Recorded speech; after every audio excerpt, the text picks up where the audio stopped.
Hello दोस्तों, स्वागत है आपका हमारे YouTube channel DSR study point में। तो आज हम क्लास 12th का चैप्टर नंबर फर्स्ट होने वाला है, जिसका नाम है ईंटें, मनके तथा अस्थियां। इस वीडियो का फर्स्ट शॉट हम बात करें, यानी वन शॉट हम वीडियो को बात करने वाले हैं। तो चलो वीडियो करते हैं शुरू और सारी बातों को देखते हैं। सबसे पहले बात बता दूं बच्चों, जैसे कि हम बात कर रहे हैं हड़प्पा सभ्यता की। किसके बारे में? अगर हम हड़प्पा सभ्यता के बारे में बात करें तो इसकी खोज के बारे में बात करें ना, तो एक बार क्या हो रहा था कि रेल की पटरियों का जो ट्रैक होता है ना, वो बिछाया जा रहा था। तो जब ट्रैक बिछाया जा रहा था, तो ट्रैक बिछाए जाने के दौरान क्या हो रहा था कि अचानक क्या हो गया, वहां ईंटें मिलने लग गई थी, मोहरें मिलने लग गई, बाट मिलने लग गई। तो वही रेलवे ट्रैक का कार्य रोककर जब यहाँ खुदाई कार्य शुरू किया गया, तो पूरी की पूरी एक सभ्यता प्राप्त हुई थी, जिसे हम कहते हैं हड़प्पा सभ्यता। हड़प्पा सभ्यता जो है ना बच्चों, हड़प्पा सभ्यता को हम कांस्य युगीन सभ्यता भी कहते हैं, क्योंकि कांस्य की शुरुआत सबसे पहले या प्राप्ति यहीं से हुई थी। कांस्य युगीन सभ्यता भी कहते हैं, हड़प्पा सभ्यता भी कहते हैं। इसके साथ साथ इसे सिंधु घाटी सभ्यता भी कहते हैं। किसे? हड़प्पा सभ्यता को। ठीक है, तो अलग अलग नामों से इसे जाना जाता है। हड़प्पा को हड़प्पा इसलिए कहा जाता है क्योंकि इस सभ्यता की खोज सबसे पहले हड़प्पा नामक स्थान पर की गई थी, इसलिए हड़प्पा सभ्यता को क्या कहता है, मतलब हड़प्पा सभ्यता इसे कहा जाता है। और सिंधु नदी तो आप लोगों को पता है यहाँ बहती है ना। इसके साथ साथ अगर हम बात करें तो हड़प्पा से संबंधित बहुत सारी स्थल हैं, बहुत सारी बस्तियां हैं, जो आप लोगों को मैप में मैं कवर करा दूंगा। तो हमने बात करी किस तरीके से इसकी खोज की गई। अब बात करते हैं आखिर से खोजकर्ता कौन थे। तो हड़प्पा सभ्यता जो थी, यानी इंडस वैली सिविलाइजेशन जो थी, इसके खोजकर्ता कौन थे? जॉन मार्शल, आपको दिख रहे होंगे, जॉन मार्शल थे। और इस हड़प्पा सभ्यता या सिंधु घाटी सभ्यता की घोषणा जॉन मार्शल ने की थी। कब? 1924 में। आखिर थे कौन ये जॉन मार्शल? जॉन मार्शल भारतीय पुरातात्विक सर्वेक्षण के पहले डायरेक्टर जनरल थे, और ये अपने कार्यों का अनुभव जो था ना, वो यूनान और क्रीट से लेकर आए थे, है ना। और अपने अनुभव और कार्यों के आधार पर दुनिया के सामने इन्होंने एक सभ्यता पेश करी, जिसे कहते हैं सिंधु घाटी सभ्यता। और इनके नेतृत्व में दो व्यक्ति काम कर रहे थे, राखालदास बनर्जी और दयाराम साहनी। राखालदास बनर्जी ने मोहनजोदाड़ो की खोज करी और दयाराम साहनी ने हड़प्पा की खोज की थी। सबसे पहले हड़प्पा की खोज हुई थी। कब हुई थी? 1921 में हड़प्पा की खोज की गई थी, दयाराम साहनी ने की थी। और मोहनजोदाड़ो की खोज हुई थी जो वो 1922 में हुई थी। किसने की थी? राखालदास बनर्जी ने क्या की थी? इनकी खोज की थी। इसके साथ साथ अगर हम बात करें, मोहनजोदाड़ो का मतलब क्या होता है? मृतकों का टीला। क्या होता है? मृतकों का टीला होता है। अब बात करते हैं कि आखिर हड़प्पा सभ्यता के जानकारी के हमारे पास सोर्स क्या क्या है, क्या है जानकारी के स्रोत। तो पहला वहां की क्या है? मोहरे हैं। आप सभी को पता है हड़प्पा में जो मोहर होती थी वो सेलखड़ी नामक पत्थर से बनाई जाती थी। दूसरा जानकारी के स्रोत क्या है? भवन है, मूर्तियां हैं, है ना, इमारतें हैं, मृतभांड है। मृतभांड मतलब होता है बर्तन। ये सारी चीजें क्या है? हड़प्पा सभ्यता की जानकारी के पूरी तरीके से स्रोत है। इसके साथ साथ हड़प्पा सभ्यता की कुछ विशिष्ट वस्तुएं भी हैं, जैसे कि अगर बात की जाए बाट, मोहरे, पत्थर के फलक, है ना। और हाँ, तो ये सारी चीजें क्या हो गई कि हड़प्पा सभ्यता की विशिष्ट वस्तुएं हैं। और याद रखना, हड़प्पा सभ्यता में बाट जो होता था वो चट नामक पत्थर से बनाया जाता था। इसके साथ साथ हड़प्पा सभ्यता जहां हमें पाई गई है, उससे पहले भी हड़प्पा सभ्यता थी, यानी एक विकसित हड़प्पा सभ्यता और एक पूर्व हड़प्पा सभ्यता भी है। अब बात करेंगे कि आखिर हड़प्पा सभ्यता के लोग अपना जीवन निर्वहन किस प्रकार किया करते थे। तो हमें हुए ये, मतलब इसके साथ अगर बात करें तो हमें जो है जले हुए अनाज के साक्ष्य मिले हैं, है ना। जैसे सफेद तिल, चना, है ना, सफेद तिल हो गया, चना हो गया, गेहूं हो गया, बाजरा हो गया। चावल की साक्ष्य अपेक्षाकृत हमें कम जानकारी मिलती है, और बाजरे के जो साक्ष्य की जानकारी हमें गुजरात के धोलावीरा से, मतलब गुजरात से हमें बाजरे के साक्ष्य हमें मिले हैं, है ना। इसके साथ साथ हड़प्पा वासियों का जो मुख्य आहार होता था, मछली हुआ करता था, है ना। और इसके साथ साथ वो लोग क्या करते थे? विभिन्न प्रकार के जानवरों को पालते थे, जैसे कि आपका बरहा हो गया, है ना, जिसे हम सुअर कहते हैं, भैंस हो गई, है ना। तो इन सब जानवरों को क्या करते थे? वो लोग पाला करते थे। या हिरन हो गए, ठीक है ना। लेकिन कुछ ऐसे जानवरों की हड्डियां भी मिली है, जैसे हिरन, घड़ियाल, है ना। तो ऐसे जानवरों के चिन्ह भी मिले हैं या हड्डियां मिली है, है ना, जो इनका कहा जाता है इनका ये लोग शिकार करते होंगे, लेकिन आज तक इस बात का पता नहीं लगा पाए हैं कि इन जो जानवरों का मांस या इनका शिकार ये खुद करते थे या किसी अन्य शिकारी समुदाय द्वारा इनका मांस मंगवाया करते थे, इस बात की अभी जानकारी या पुष्टि नहीं हो पाई है। इसके साथ साथ ये विभिन्न प्रकार के पक्षियों का भी क्या करते थे, हड़प्पा वासी जो थे वो शिकार किया करते थे। नेक्स्ट टॉपिक की ओर चलते हैं। नेक्स्ट हमारा टॉपिक है हड़प्पा सभ्यता की कृषि प्रौद्योगिकी के बारे में, है ना। तो कृषि प्रौद्योगिकी के बारे में क्या है, तो हड़प्पा सभ्यता के लोग जो होते थे वो खेती करने के लिए बैलों का प्रयोग करते थे, क्योंकि बैलों के हमें पद चिन्ह मिले हैं जो ये साबित करते हैं कि हड़प्पा वासी खेती करने के लिए क्या करते थे, बैलों का प्रयोग किया करते थे। इसके साथ साथ देखा जाए वहां बैलों को वृषभ कहा जाता था, हड़प्पा सभ्यता में बैलों को वृषभ कहा जाता था। इसके साथ साथ वो लोग खेती करने के लिए हलों का प्रयोग करते थे। हल के प्रतिरूप हमें चोलिस्तान बनावली से क्या हुए प्राप्त हुए। इसके साथ साथ हड़प्पा सभ्यता में ही सबसे पहले क्या की कपास की खेती की शुरुआत सबसे पहले कहां की गई थी, हड़प्पा सभ्यता में की थी, या सिंधु घाटी सभ्यता में सबसे पहले की गई थी। इसके साथ साथ ये लोग फसलों को काटने के लिए क्या करते थे, एक अद्भुत औजार का प्रयोग करते थे जो आप आगे से थोड़ा मुड़ा होता था और जो हत्था होता था लकड़ी टाइप का होता था, जैसे हम आजकल हथिया भी हम लोग बोलते हैं। इसके साथ साथ क्या होता था, हड़प्पा जो था ना बच्चों एक अर्धशुष्क क्षेत्र था। अर्धशुष्क का मतलब क्या होता, थोड़ा सूखा एरिया हुआ करता था।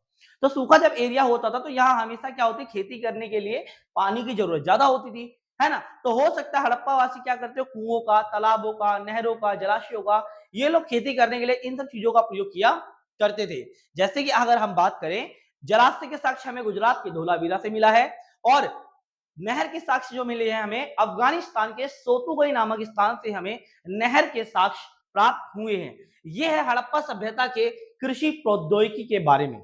नेक्स्ट क्वेश्चन की ओर चलते हैं। नेक्स्ट हमारा टॉपिक है नगर नियोजन प्रणाली। आपको पता होना चाहिए हड़प्पा सभ्यता का सबसे अनूठा पहलू क्या था, नगर नियोजन प्रणाली थी। यानी जो नगर होते थे हड़प्पा सभ्यता में, जो नगर थे बच्चों वो दो भागों में बटे होते थे, दुर्ग और निचला शहर। दुर्ग जो होता था वो आकार में छोटा होता था, लेकिन यहां मतलब सभी चीजें पाई गई थी। दुर्ग की सबसे बड़ी संरचना क्या थी, विशाल अन्नागार था, है ना। और हो सकता है यहाँ कोई शासक वर्ग रहता होगा, और इसके साथ दुर्ग को आसपास से किले बंद किया गया था। दूसरा होता था निचला शहर। निचला शहर जो होता था आकार में बड़ा होता था और इसे भी किले बंद किया गया था। हो सकता है यहाँ सामान्य वर्ग रहा था या रहते होंगे।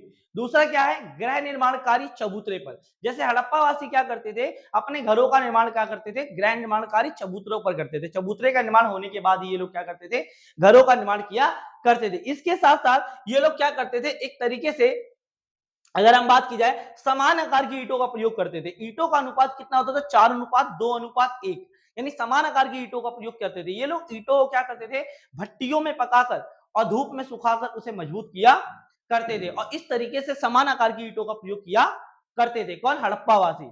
हड़प्पा वासी। इसके साथ साथ हड़प्पा सभ्यता में जो नालियां होती थी वो किससे, ग्रिड पद्धति के द्वारा बनाई जाती थी, और नालियों को इस प्रकार बनाया जाता था कि वहां का जो कचरा होता था वो आसानी से क्या किया जा सकता था, साफ किया जा सकता था, और उसके ऊपर उस पे पटिया टाइप से कुछ रख दी जाती थी जिसके कारण जो कचरा है वो बाहर ना फैले। इतना ज्यादा ये लोग मतलब ध्यान रखते थे, कौन, हड़प्पा सभ्यता के लोग। इसके साथ साथ जो आपको याद होना चाहिए कि जल निकास प्रणाली के बारे में सबसे पहले हमें किसने बनाया, एर्नेस्ट मेके द्वारा बताया गया। किसके द्वारा, एर्नेस्ट मेके द्वारा। इनके द्वारा एक पुस्तक लिखी गई थी जिसका नाम था द अर्लीस्ट हड़प्पा सिविलाइजेशन करके इनकी एक पुस्तक है ना।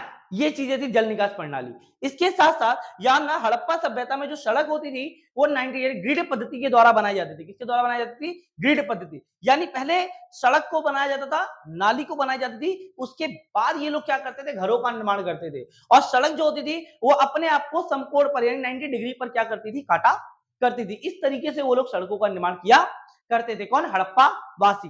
ठीक है। इसके साथ साथ जो बच्चों अगर हम गृह स्थापत्य के बारे में बात की जाए तो जो घर होता था वो आंगन पर, देखो ऐसा होता है आंगन, तो घर जो होता था वो आंगन पर केंद्रित होता था। आंगन के चारों ओर क्या होते थे बच्चों, कमरे होते थे। जैसे आपको दिख रहा होगा आंगन के चारों ओर क्या होते थे, कमरे होते थे। जो आंगन जो होता था वो खाना पकाने के लिए, सूत काटने के लिए, है ना, इन सब कार्यों के लिए क्या किया जाता था, आंगन का प्रयोग किया जाता था। आंगन का कुछ जो फर्श होता था वो पक्की ईंटों का बना होता था। इसके साथ साथ हर घर का अपना एक अलग क्या होता था, स्नानागार हुआ करता था, है ना। और एक मंजिल से दूसरी मंजिल पर जाने के लिए क्या होती थी, वहां सीढ़ियां भी हुआ करती थी। इस तरह की उचित व्यवस्था कहां थी बच्चों? हड़प्पा सभ्यता में थी। इसके साथ साथ आपको दिख रहा होगा यहाँ कुएं भी पाए गए हैं। लगभग अगर देखा जाए मोहनजोदड़ो में लगभग 700 कुएं पाए गए हैं। कितने पाए गए हैं? लगभग 700 कुएं पाए गए हैं। कुछ आवासों में कुओं को घर से बाहर या अंदर भी बनाया जाता था, है ना। इसके साथ साथ कुओं का प्रयोग किस लिए किया जाता था? जैसे कि कोई राहगीर है, राहगीरों को जो प्यास लगती थी तो वो इन कुओं का प्रयोग कर सकता था, है ना। और इसके साथ साथ क्या होता था? हाँ, बस यही था जो मोहनजोदड़ो में 700 कुएं पाए गए हैं। इसके बाद नेक्स्ट हमारा कौन सा है? देखो इसके साथ साथ विशाल स्नानागार। मोहनजोदड़ो में हमें एक विशाल स्नानागार पाया गया है। क्या पाया गया बच्चों? विशाल स्नानागार, जिसके किनारों को जिप्सम से क्या किया गया था? मतलब तैयार किया गया था ताकि पानी का रिसाव ना हो सके। अभी इस बात का पता नहीं लगा जा सका है कि इस का प्रयोग किस लिए किया जाता होगा। कुछ पुरातात्विदों का मानना है कि सामूहिक कार्यों को संपादित करने के लिए क्या होता था? इसका प्रयोग किया जाता था। तो ये थी हड़प्पा सभ्यता की नगर नियोजन प्रणाली। अब बात करते हैं हड़प्पा सभ्यता के सामाजिक विविधता। सामाजिक विविधता के बारे में अगर हम बात करें बच्चों, तो सबसे पहले याद रखिएगा कि हड़प्पा वासी क्या करते थे? मृतकों को जो होते थे वो गर्तों में दफनाया करते थे। गर्त मतलब क्या होता है? कब्रों में दफनाया करते थे। और उनके साथ बहुमूल्य वस्तुएं क्या करते थे? दफना दिया करते थे। इससे तो हमें एक जानकारी तो जरूर मिलती है कि यहाँ दो वर्ग होता हुआ। देखो यहाँ कब्रों की आकार में हमें समानता मिली है, कुछ कब्रों में बहुमूल्य वस्तुएं मिली हैं और कुछ कब्रों में साधारण वस्तुएं मिली है। तो ये बात तो सिद्ध करती है कि यहाँ दो समाज होता होगा, एक उच्च वर्ग और एक निम्न वर्ग। इसके साथ साथ हड़प्पा के एक कब्रिस्तान में एक पुरुष की एक खोपड़ी मिली है, जिसके समीप जैस्पर के 3 छल्ले और सैकड़ों की संख्या में मनके पाए गए हैं, है ना। इस तरीके का था। इसके साथ साथ जो इतिहासकार होते हैं या पुरातात्विद होते हैं, वो पूरा वस्तुओं का मतलब क्या होता है? जो पुरानी वस्तुएं होती हैं उन्हें दो भागों में बांटते हैं। एक बांटते हैं उपयोगी वस्तुएं और दूसरा बांटते हैं विलासिता की वस्तुएं।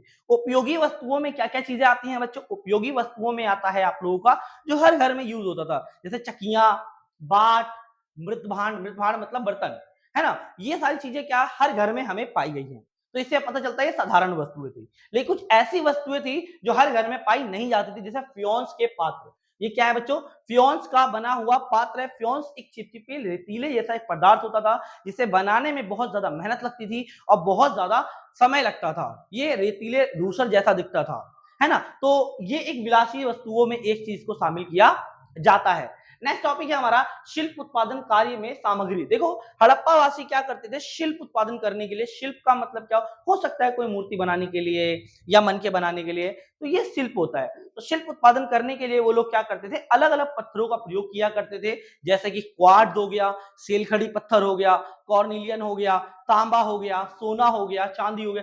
इन सब पदार्थों का क्या करते थे? वो लोग सामग्रियों का प्रयोग किया करते थे शिल्प उत्पादन के लिए। इसके साथ साथ शिल्प उत्पादन के द्वारा बनाया जो मतलब शिल्प उत्पादन के द्वारा जो भी चीजें बनाई जाती थी, उनका आकार कैसा होता था? गोलाकार, डोलाकार, खंडितकार। क्या बोला मैंने?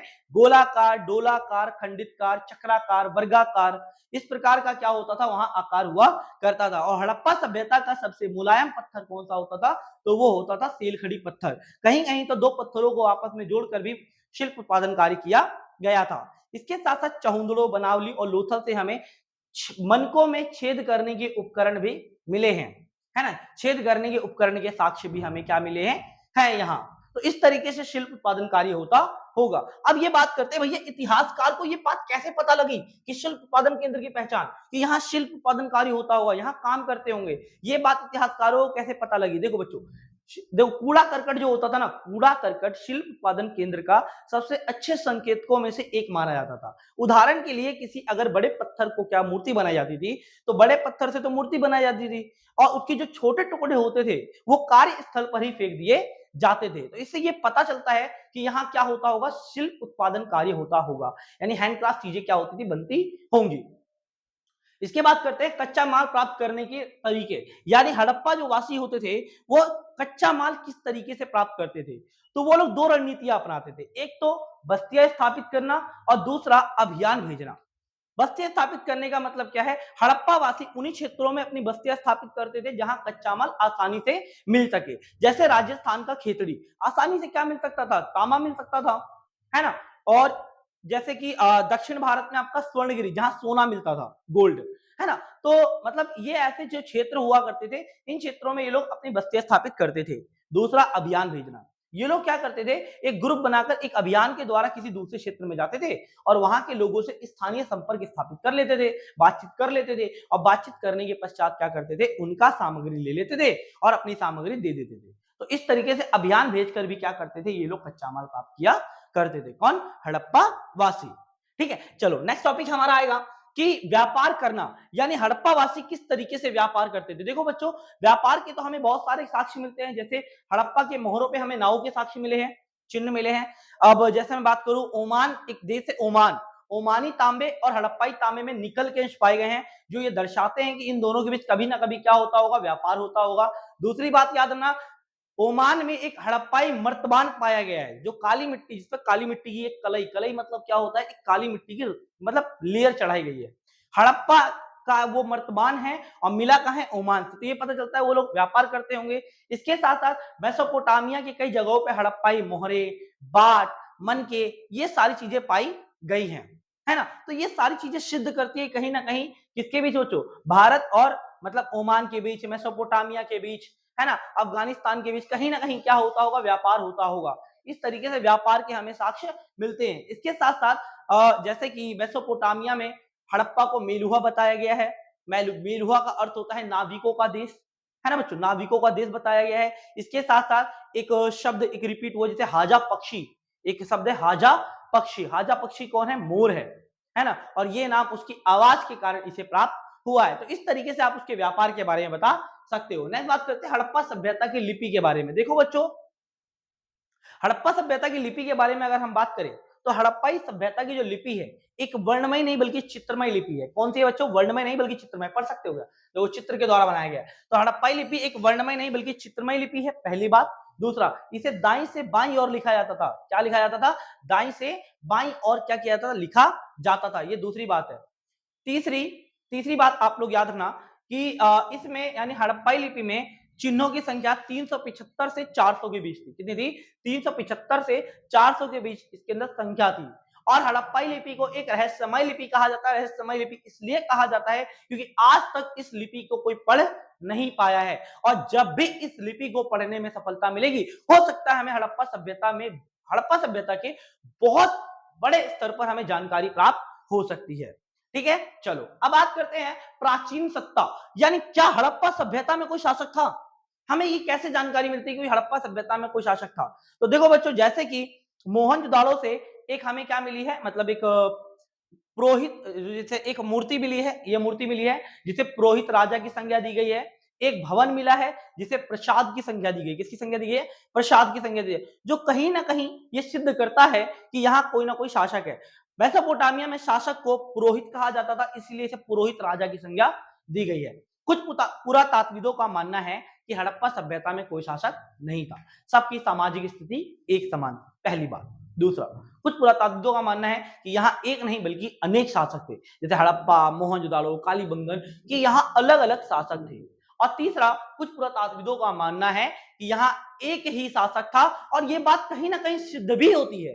क्यों? क्योंकि समान आकार की ईंटों का प्रयोग, नगर नियोजन प्रणाली, जल निकास प्रणाली, ये सारी चीजें इस और संकेत देती है कि यहाँ कोई ना कोई एक ही शासक होगा। क्योंकि बच्चों, हड़प्पा सभ्यता में लगभग 800 से 900 जगहें हैं, हो सकता है और भी ज्यादा हो, है ना। और इन सभी जगहों पर एक जैसी ये चीजें मिलना, ये सिद्ध करते हैं कि यहाँ एक ही शासक है। क्या भारत और जापान के घर एक जैसे होते होंगे? नहीं होते। तो इसलिए पता चलता है ना, वहां का शासक कोई और है, भारत का शासक कोई और है। लेकिन हड़प्पा सभ्यता में सारी चीजें एक जैसी थी।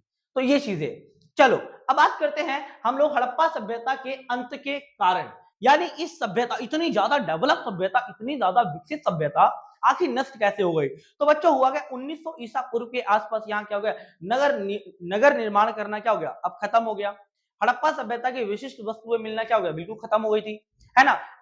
हड़प्पा वास्तुकला, कलात्मक जो निर्माण है वो अब बंद हो गया था, है ना। इसके साथ साथ कुछ पुरातात्विदों का मानना है कि हो सकता है कि सिंधु नदी का जलस्तर बढ़ गया हो, इसी कारण यहाँ बाढ़ आने के कारण ये सभ्यता अंत हो चुका हो, है ना। दूसरा, कुछ पुरातात्विदों का मानना है कि यहाँ नदियां सूख गई हो, क्योंकि हड़प्पा सभ्यता की ज्यादातर जो हड़प्पा सभ्यता की ज्यादातर जो बस्तियां थी वो कहीं ना कहीं किसी न किसी नदी किनारे बसी हुई थी। जैसे आप देख लो, जैसे कि अगर मोहनजोदाड़ो सिंधु नदी के किनारे थी, हड़प्पा रावी नदी के किनारे थी, तो कहीं ना कहीं थी, तो हो सकता है ये नदियां सूख गई होंगी, है ना। तीसरा कहा जाता है आर्यों का आक्रमण हुआ होगा, है ना। कोई बाहरी आक्रमण के कारण क्या हुई, पूरी पूरी सभ्यता क्या हो गई थी बच्चों, नष्ट हो गई थी। जलवायु परिवर्तन हुआ होगा, है ना। या हो सकता है कि वृक्षों की अत्यधिक कटाई के कारण क्या हुआ, जलवायु में बड़ी परिवर्तन आया।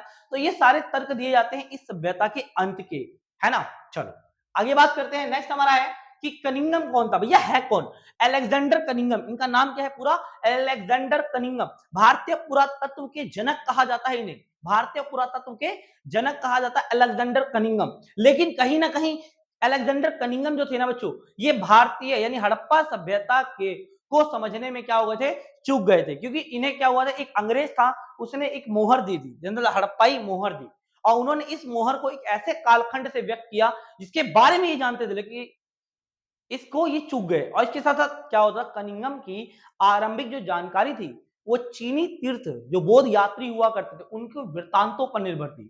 और अन्य लोगों की तरह कनिंगम को भी ये लगता था कि भारत में अधिकांश सभ्यताओं का विकास गंगा नदी के किनारे हुआ है, तो हो सकता है इस सभ्यता का विकास भी कहां हुआ होगा, गंगा नदी के किनारे हुआ होगा। और यही कनिंगम का क्या था बच्चों, भ्रम था।